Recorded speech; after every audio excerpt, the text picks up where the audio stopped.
শিশুর খাবারের রুচি নেই এই বিষয়ে অনেকেই পরামর্শ চান কি করার কি করণীয়।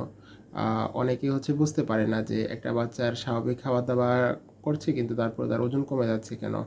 আরও কিছু বিষয় শিশু অনেক ক্ষেত্রে যেটা হয় যে খুবই খাবারে অনীহা দেখায়, একদম খাবার খেতে চায় না, ওয়াশরুম ঠিকভাবে ক্লিন থাকে না। এই বিষয়গুলো আমরা যদি মোটা দাগে আলোচনা করতে যাই সেক্ষেত্রে খাবারের রুচি বৃদ্ধি করা এবং শিশুর খাবারে প্রতি আগ্রহ বৃদ্ধি করার জন্য যে এই বিষয়গুলো মেনটেন করতে হয় সেগুলোর মধ্যে অন্যতম ভিটামিন সি জাতীয় খাবারের পরিমাণটা একটু বেশি রাখা। তার পাশাপাশি শিশুকে নিজে থেকে খাবার গ্রহণের প্রতি আগ্রহ করে তোলা। কিছু খাবার শিশু যেগুলো নিজে পছন্দ করে এই জাতীয় খাবারগুলো একটু আগ্রহী করে তোলা, সুগারি খাবার একদমই অ্যাভয়েড করে চলার চেষ্টা করা, ন্যাচারাল যেই মিষ্টি অথবা খেজুর, ফলমূল এই জাতীয় খাবারের প্রতি আকর্ষণ তৈরি করার চেষ্টা করা, ছোট থেকে অল্প অল্প করে ফ্রুটস এই জাতীয় অথবা ভেজিটেবল এগুলোর প্রতি আকর্ষণ তৈরি করা। আরও কিছু বিষয় জিঙ্ক সমৃদ্ধ খাবার যেমন বাদাম বা বাদাম জাতীয় দানা জাতীয় খাবার, তার পাশাপাশি মাছ, মাংস, ডিম, ডিমের কুসুম এগুলোর প্রতি আগ্রহ তৈরি করা, এগুলো বিভিন্ন রেসিপি তৈরি করে দেওয়া।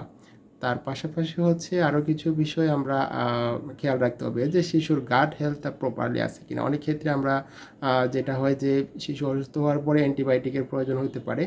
অ্যান্টিবায়োটিকের পরবর্তীতে যে বাচ্চার গাট হেলথটাকে আবার প্রপারলি ফাংশনাল করার জন্য সাপ্লিমেন্টেশনের দরকার হতে পারে, অথবা প্রোবায়োটিকযুক্ত খাবারগুলো যেমন বিভিন্ন ধরনের ইয়োগার্ট অথবা ফার্মেন্টেড খাবার এগুলো আমরা অন্তর্ভুক্ত করতে পারি। আরও কিছু বিষয় আমরা মেনটেন করার চেষ্টা করব, সেটা শিশুর ভিটামিন ডি লেভেলটা প্রপারলি আছে কিনা, শিশু পর্যাপ্ত খেলাধুলা করার সুযোগ পাচ্ছে কিনা, তার পাশাপাশি সে পর্যাপ্ত পরিমাণে পানি ইনটেক করছে কিনা সেই বিষয়গুলো একটু খেয়াল রাখা।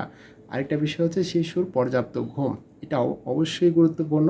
এই ঘুমটা তাতে তার প্রপারলি কমপক্ষে 6 থেকে 9 ঘন্টা এই জাতীয় ঘুমের একটা সাইকেল তৈরি করার চেষ্টা করা। বিশেষ করে যেটা করতে হবে যে শিশু যাতে কোনোভাবেই সকালে যদি ঘুম থেকে ওঠে সেক্ষেত্রে রাতে আর্লি ঘুমানোর অভ্যাসটা তৈরি হবে, এই জন্য সকালে ঘুমানোর অভ্যাসটা তৈরি করতে হবে। এই বিষয়গুলো যদি আমরা মেনটেন করতে পারি সেক্ষেত্রে শিশুর স্বাভাবিক বিকাশ, স্বাভাবিক খাওয়ার রুচি এই বিষয়গুলো খুবই সুন্দরভাবে হওয়ার সম্ভাবনা থাকবে। সবাই ভালো থাকবেন। আসসালামু আলাইকুম।